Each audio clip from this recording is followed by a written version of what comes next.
The family BMW wasn't supposed to be parked across from our Philadelphia townhouse at 2 p.m. on a Tuesday. The strange male laughter upstairs wasn't supposed to be there either. After 8 years of marriage, I thought Catherine was the perfect wife, until I caught her in our bed with another man. But the real betrayal? Finding out he was the same abusive ex she'd sworn she'd escaped when she married me. My name is Thomas Mitchell. I'm 48 years old and work as a financial advisor at one of Philadelphia's oldest investment firms. I've always been the practical type, the guy who plans ahead, saves for rainy days, and follows the rules. Maybe that's why I agreed to an arranged marriage in the first place. It seemed logical. I met Catherine through her families. Her uncle and my father were business partners, and they'd been hinting at setting us up for years. When I hit 35 and was still single, the hints became less subtle. "Tommy," my father said over dinner one night, "you're not getting any younger, and the Parkers have a daughter about your age. Catherine, good family, educated, comes from money. You should meet her." I wasn't against the idea. My dating history was nothing to brag about, and I'd reached that age where finding someone seemed more practical than romantic. So I agreed to meet her at a charity gala her family was hosting. Catherine was elegant. That's the first word that comes to mind. Tall, poised, with perfectly styled blonde hair and a practiced smile. She taught literature at an exclusive private school and had that cultivated air of someone who grew up with privilege. Our first conversation was stiff, both of us obviously there to fulfill family expectations. "So, Thomas," she said, swirling her champagne, "I hear you're quite successful in finance." "I do all right. Nothing exciting, but stable," I replied, already falling into the role of the reliable provider. We saw each other for almost a year before I proposed. It wasn't passionate or spontaneous. I bought the ring my mother suggested, made reservations at the most expensive restaurant in Philadelphia, and asked her to marry me because it seemed like the next logical step. She said yes with the same practicality with which I had asked. The wedding was lavish. Her parents spared no expense. Old money Philadelphia turned out in full force, and we smiled for photographs that would grace the society pages. I remember standing at the altar, watching Catherine walk down the aisle, thinking not about love, but about partnership, about building something solid together. I told myself that love would grow over time, that marriages built on compatibility and mutual goals often lasted longer than those sparked by passion, that we would develop a deeper connection as we build our life together in our Center City townhouse. Looking back, I see now that I was lying to myself. What I couldn't admit then was that there was always something missing, something fundamental.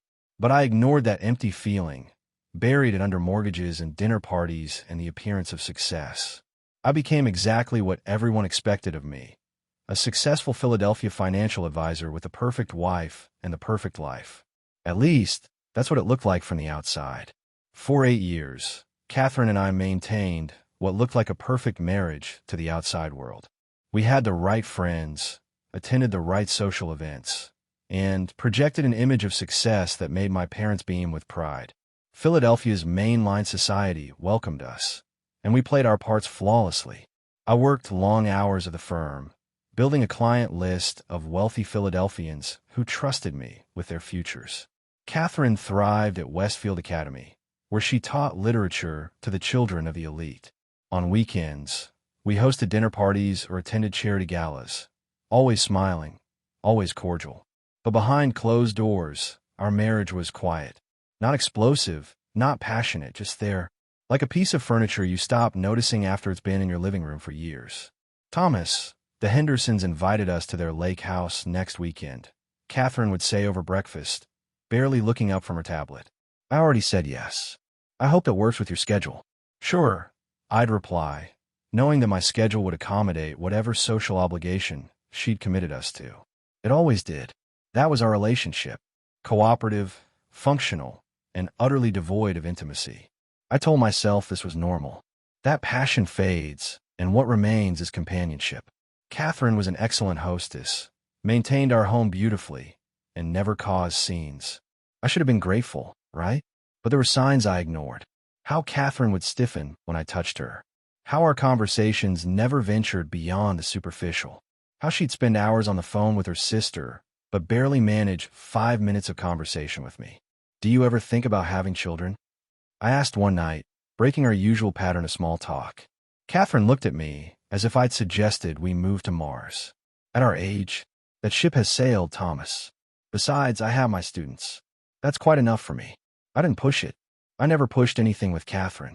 I was too afraid of disturbing the delicate balance we'd established. Too afraid of acknowledging that maybe, just maybe, I'd made a mistake. So I threw myself into work, stayed late at the office, took on more clients than I needed. I joined the board of a local charity, spent weekends golfing with colleagues. Anything to fill the space where a real marriage should have been. Friends would comment on how lucky I was. Catherine is so elegant, they'd say. You two are perfect together. And I'd nod and smile, wondering if they could see through the facade or if I was the only one who felt the emptiness. Looking back, I realize now that we were both playing parts in a production neither of us had the courage to end. Catherine had her reasons for staying, and I had mine. Pride, fear, obligation, they're powerful motivators. They can keep you trapped in a life that looks perfect on paper, but feels hollow in reality. If only I'd been brave enough to admit the truth sooner.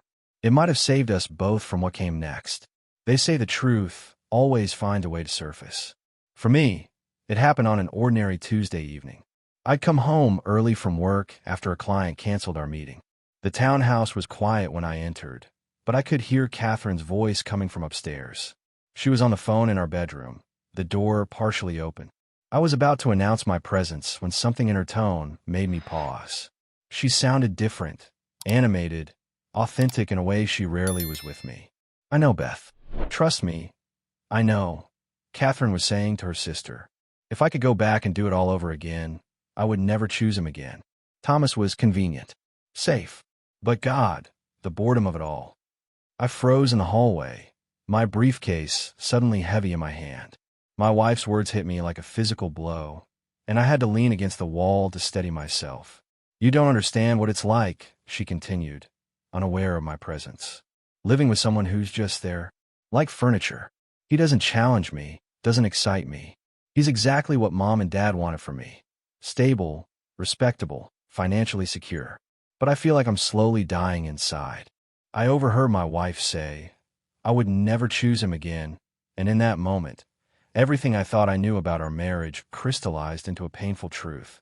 The careful illusion I'd built shattered around me. I should have confronted her then and there. I should have pushed open that door and demanded an explanation. Instead, I quietly retreated downstairs, set my briefcase down, and then made a show of entering the house noisily, keys jangling, door closing firmly, calling out her name. By the time I made it back upstairs, Catherine had ended her call. She greeted me with the same polite smile she always wore, like a mask she had perfected over the years. You're home early, she observed, not a trace of the conversation I'd overheard in her voice. Client canceled, I replied, studying her face and wondering how many other conversations like that one had happened over the years. How many times she had expressed her regret to others while maintaining this perfect facade with me. That night, as we went through our usual evening routine, the polite dinner conversation, the news program on TV, the scheduled intimacy that felt more like an obligation than desire, I saw everything differently. Each interaction felt hollow, each smile forced, each touch mechanical. I couldn't sleep. I lay awake watching Catherine's back rise and fall with her breathing, wondering if she had ever loved me at all. Had our entire marriage been a charade? Had I been the only one trying to believe in this arrangement? The next morning, I went through the motions of getting ready for work, my mind still replaying those devastating words. I would never choose him again. They echoed in my head during my commute, during meetings, while I advised clients on their financial futures while my own personal investment was crumbling. I spent the next few weeks observing Catherine through new eyes. I noticed how she would check her phone when she thought I wasn't looking, how her rare laughter was never directed at anything I said, how she maintained a careful physical distance between us at all times. Had these signs always been there, and I'd simply refused to see them? I thought about confronting her, but what would be the point? She had made her feelings clear, even if she hadn't meant for me to hear them. And deep down, a part of me knew that what she'd said was true for both of us. If I were truly honest with myself, would I choose Catherine again? The answer scared me more than her words had. 2 weeks after overhearing Catherine's confession, I left work early. My boss had noticed my distraction and suggested I take the afternoon off, unprecedented in my 8 years at the firm. I arrived home around 2 p.m., surprised to see an unfamiliar BMW parked across the street. The house was quiet when I entered, except for Catherine's laugh drifting from upstairs, a genuine laugh I'd rarely heard directed at me. I climbed the stairs, pausing outside our partially open bedroom door. The sounds coming from inside confirmed my worst suspicions. Taking a deep breath, I pushed the door open. Catherine was in our bed with Dr. Richard Harmon, the Dean of Humanities at her academy. They were so engrossed in each other that they didn't notice me immediately. Something primal took over. I lunged forward, grabbing Harmon by his shoulder and yanking him away. "What the hell?" I shouted, my voice unrecognizable. Harmon stumbled backward, naked and startled. "Thomas, wait," he started. My fist connected with his jaw before I realized I'd thrown a punch. He fell back against the dresser, knocking over Catherine's perfume bottles. "Get out of my house," I roared. He scrambled for his clothes and fled downstairs without resistance. Catherine wrapped herself in our duvet, her expression transforming from shock to indignation. "How dare you barge in here like this? How dare you assault Richard?" I almost laughed. "How dare I? This is my home, Catherine. You had no right to embarrass me like that," she hissed. That's when it hit me. She wasn't upset about being caught. She was upset about being embarrassed, about potential damage to her reputation. "How long?" I asked, suddenly weary. She looked away. "It doesn't matter. It matters to me." 2 years, she finally said. "But it's not what you think. Richard and I have a connection that you and I never had." 2 years. Half our marriage a lie. I looked at this stranger I'd pledged my life to. "I'm done," I said quietly. "I deserve better than this." I turned and walked out, ignoring her calls. I drove aimlessly for hours before checking into a downtown hotel. From my window, I stared at the Philadelphia skyline, city lights blurring through unshed tears. For the first time in years, I felt something beyond numbness. Pain, yes, but also something else. Something that felt strangely like relief. I woke up disoriented in the hotel room, momentarily forgetting why I wasn't at home. Then it all came rushing back. Catherine, Harmon, the look on her face. Not shame, but annoyance at being caught. 8 years of marriage, and I never truly knew her. I ordered breakfast I couldn't eat and checked my phone. 6 missed calls from Catherine, 3 text messages asking where I was. None apologizing, none acknowledging what she'd done. Typical. Outside, Philadelphia continued as if nothing had changed. The morning sun reflected off glass skyscrapers. Businessmen hurried along with coffee cups. Tourists gathered around Independence Hall. My world had imploded, but the city didn't notice or care. I called my assistant to let her know I wouldn't be in. For the first time in my career, I took a personal day without a compelling reason prepared in advance. Then I called James Wilson, a lawyer friend who specialized in divorce. "Thomas Mitchell," he greeted me. "Twice in 1 month. The firm must be booming." "It's personal this time," I said, my voice strangely steady.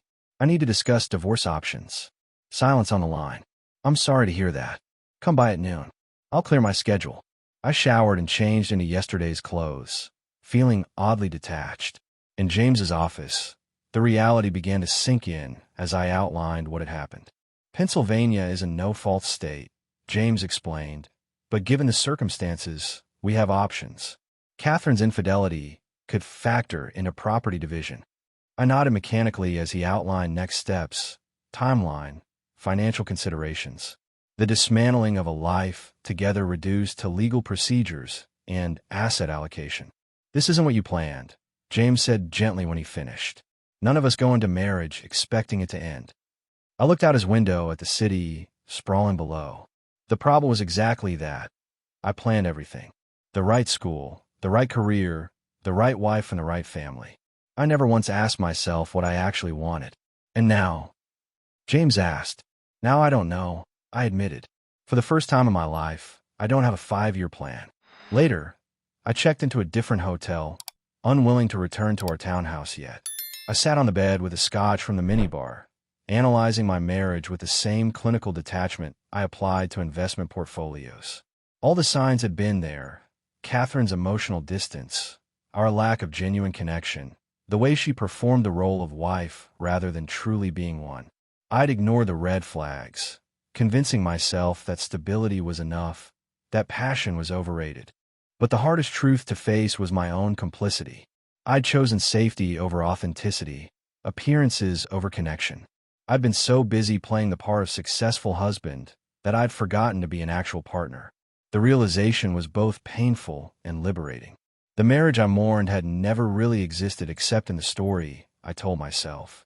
And now, at 48, I had the terrifying opportunity to figure out what I actually wanted from life. What would make me genuinely happy, not just what would look good on paper. I fell asleep that night with no answers, but for the first time in years, real questions. A week after moving into a temporary apartment, I returned to our townhouse to collect more of my belongings. Catherine had texted that she would be at school, giving me space to pack without confrontation. As I boxed up my books and clothes, curiosity got the better of me. I opened Catherine's laptop. Her password was still our anniversary date, a detail that now seemed tragically ironic. I wasn't proud of snooping, but I needed answers. Her email revealed a relationship with Harmon spanning not just 2 years, but almost 4, half our marriage. Their exchanges were filled with passionate declarations and intimate details that Catherine had never shared with me. But what stopped me cold was discovering that Harmon wasn't just any colleague. He was Catherine's ex-boyfriend from graduate school, the same man she had described as controlling and emotionally abusive when we first met, the man she claimed to be relieved to have escaped. I remembered how she described him. Richard could be charming when he wanted something, but he'd turn cold and manipulative if I didn't conform to his expectations. The irony didn't escape me. She had painted him as the villain in her past, while I was cast as a rescuer. When my lawyer called that afternoon, I shared my discovery. So she went back to her allegedly abusive ex. James mused. Not uncommon, unfortunately. People often return to familiar patterns, even destructive ones. She told me she'd never go back to someone like him. I said that she'd learned her lesson. People lie, Thomas, to others and to themselves. I thought about the Catherine I thought I knew.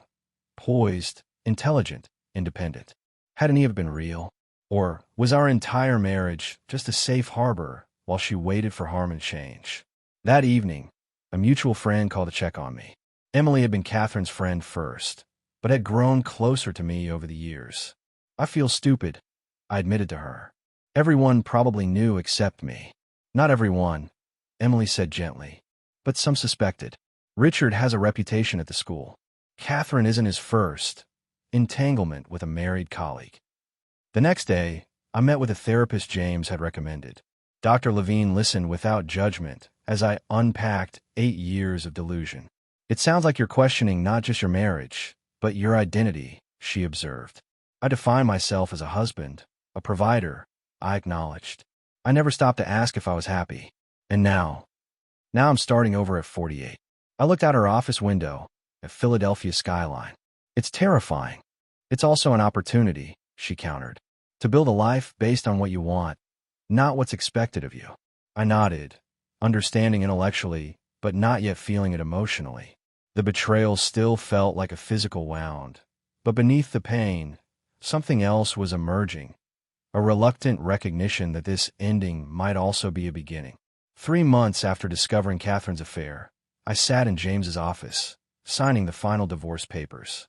Pennsylvania's no-fault divorce had moved surprisingly quickly, accelerated by Catherine's unwillingness to contest any terms. She kept the townhouse. I took my retirement accounts. Clean, clinical, final. Congratulations, James said, sliding the paperwork into a folder. You're officially divorced. I didn't feel like celebrating.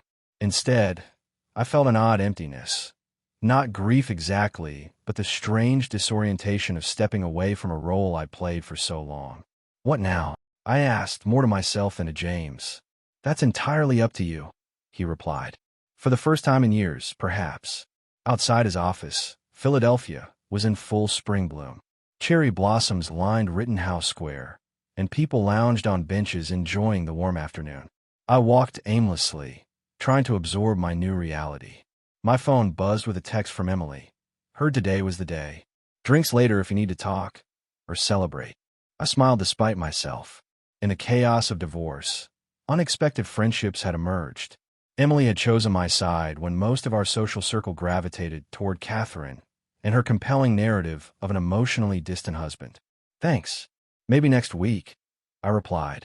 Tonight, I needed solitude. Back in my new apartment, smaller than our townhouse, but with better natural light, I poured a scotch and stepped onto the balcony. The city sprawled before me, full of possibilities I hadn't considered in years.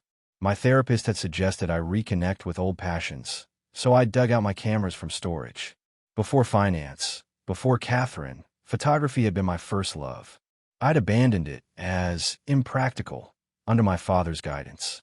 Now, at 48, I was rediscovering the joy of capturing light and shadow.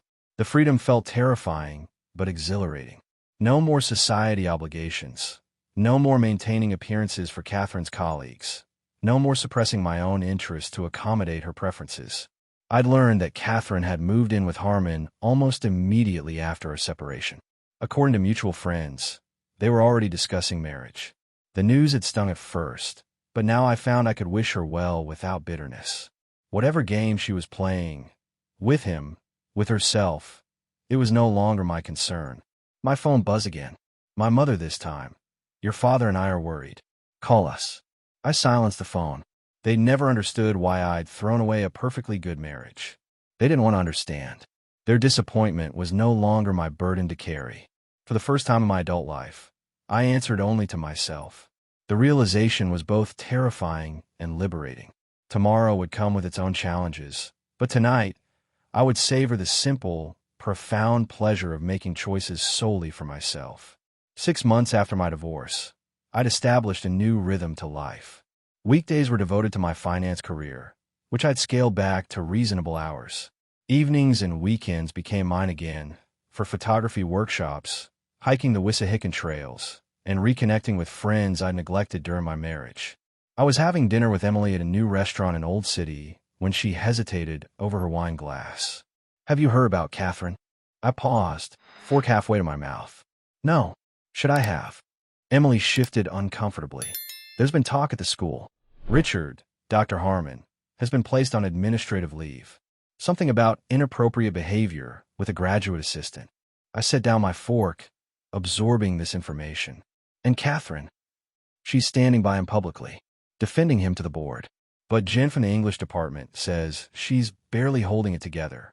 Apparently, it's not the first time since they've been together. I nodded, feeling a complex mix of emotions, a hint of vindication quickly replaced by genuine concern. History repeating itself. I murmured, "What do you mean?" When we first met, Catherine told me Richard was controlling and emotionally manipulative. I was the safe alternative. I swirled my wine. I guess she thought he'd changed. Emily's expression softened. People rarely do. Later that week, I ran into Catherine's sister Beth at Rittenhouse Square. She looked surprised to see me, then guilty, as if caught in an indiscretion. "Thomas," she said, composing herself. "You look well." "Thanks, Beth. You too." I'm in it. Unlike Catherine, Beth had always been authentically herself, the wild sister who traveled the world and spoke her mind. She glanced around nervously. "I don't know if you've heard about Kathy." "Some of it," I admitted. "Is she okay?" Beth's expression clouded. "Not really. Richard's, well, he's showing his true colors again. The same patterns as before, only worse. She's lost weight, barely sleeping." She hesitated. "He monitors her phone, her emails. Gets angry if she sees friends without him." I felt a pang of genuine sympathy. Whatever Catherine had done, she didn't deserve that. "Tell her," I started, then reconsidered. "Just take care of her, Beth." She nodded gratefully. "I'm trying. She's stubborn, you know that. Won't admit she made a mistake." I thought about pride and the prisons we build for ourselves. How Catherine had gone from one cage to another of her own making. Walking home, I reflected on how differently our paths had diverged. While I was finding new freedom and joy, Catherine had traded a stable but empty marriage for a passionate but destructive relationship. I felt no schadenfreude, only a quiet gratitude for my own healing and growth, and hope that someday Catherine would find hers too. A year after my divorce, Life had found a new equilibrium. I'd been promoted at work, but negotiated reasonable hours as part of the deal.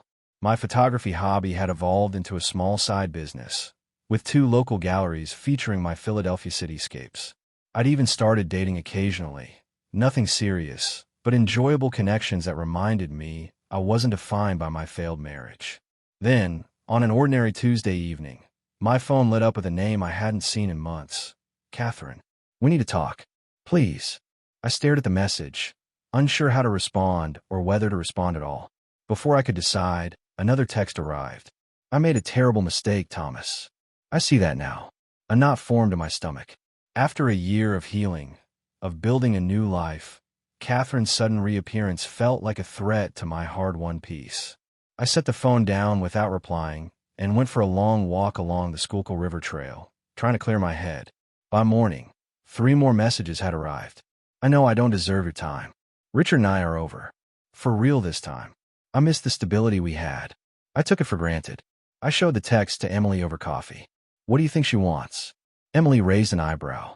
Seriously? She's realized the grass wasn't greener after all. Richard showed his true colors, and now she's looking for a safe harbor again. I'm not that harbor anymore, I said, surprised by the firmness in my voice. Are you going to respond? I considered it. I don't know. Part of me thinks I should just foreclosure. Another part thinks responding only opens a door better left closed. The text continued over the next week. Increasingly desperate appeals for conversation, for understanding, for a second chance. I maintained my silence, focusing instead on preparing for my upcoming photography exhibition. Then came a handwritten letter to my apartment. Catherine always did appreciate the personal touch of pen on paper. I know I hurt you unforgivably, she wrote. I betrayed your trust and our vows. But our marriage had a foundation of respect and stability that I've only now come to truly value. Richard was a mistake, a toxic, dangerous mistake that I'm finally free from. I'm in therapy now, working to understand why sabotage something good for something destructive. I don't expect your forgiveness, but I'm asking for a conversation, one meeting to apologize properly for the pain I caused. I folded the letter and placed it in my desk drawer. Part of me felt sympathy for Catherine. Another part recognized the subtle manipulation in her words, the implied flattery that our marriage had been good, when we both knew it had been hollow at its core. My therapist had a simple question when I brought it up. What would seeing Catherine add to your life right now? The answer was equally simple. Nothing. I had moved on. My life had direction and purpose that had nothing to do with Catherine or our failed marriage. Whatever closure she sought would have to come from within herself, not from me. I never replied to her messages. 2 years after my divorce, I stood in a small gallery in Old City, surrounded by my photographs and people who had come see them. My second exhibition had drawn twice the crowd of the first, with several pieces already marked with small red sold dots. This is incredible, Thomas, Emily said, handing me a glass of champagne. You should be proud. I was proud, not just of the exhibition, but of the journey that had brought me here. At 50, I had created a life that felt authentically mine for perhaps the first time. I still worked in finance, but on my terms, 4 days a week, with the 5th dedicated to photography. I had genuine friendships, a comfortable apartment overlooking the park, and a quiet confidence that had replaced my need for others' approval. Thomas Mitchell, a voice behind me said, I always knew you had an artist hiding inside that banker's suit. I turned to find Beth, Catherine's sister, examining one of my cityscapes. Beth, this is a surprise. I hadn't seen her since our encounter in Rittenhouse Square a year earlier. I hope it's okay that I came. I saw the announcement in the paper and... She gestured to my photographs. These are truly beautiful. Thank you. How are you? How's Catherine? I asked, genuinely interested but no longer invested. I'm good. Catherine's getting there. She moved to Boston last month, teaching at a small college, living alone, working with a good therapist. Beth smiled sadly. She wanted me to tell you she's sorry if I ever saw you, and that she understands why you never responded to her messages. I nodded, appreciating the closure, but not needing it. I wish her well, Beth. I really do. I know you do. She squeezed my arm. You're a good man, Thomas. After Beth left, I circulated through the gallery, discussing my work with interested patrons. Later, A small group of us, friends I'd made in the past 2 years, continued the celebration at a nearby restaurant. Looking around the table at these people who knew the real me, not the facade I'd maintained during my marriage, I felt a profound gratitude. The pain of Catherine's betrayal had forced me to confront the emptiness of the life I'd been living and find the courage to build something authentic. I thought about the lesson I'd learned. That love, real love, can't thrive where there isn't honesty. Catherine and I had both been performing roles rather than sharing our true selves. We had created a marriage based on appearances and expectations rather than genuine connection. Now, at 50, I'd learned to value authenticity over perfection, depth over approval. I'd learned that starting over, while terrifying, can lead to places you never imagined. And most importantly, I'd learned that it's never too late to become the person you were meant to be, to choose a life that resonates with your truest self. For that painful awakening, I could only be grateful.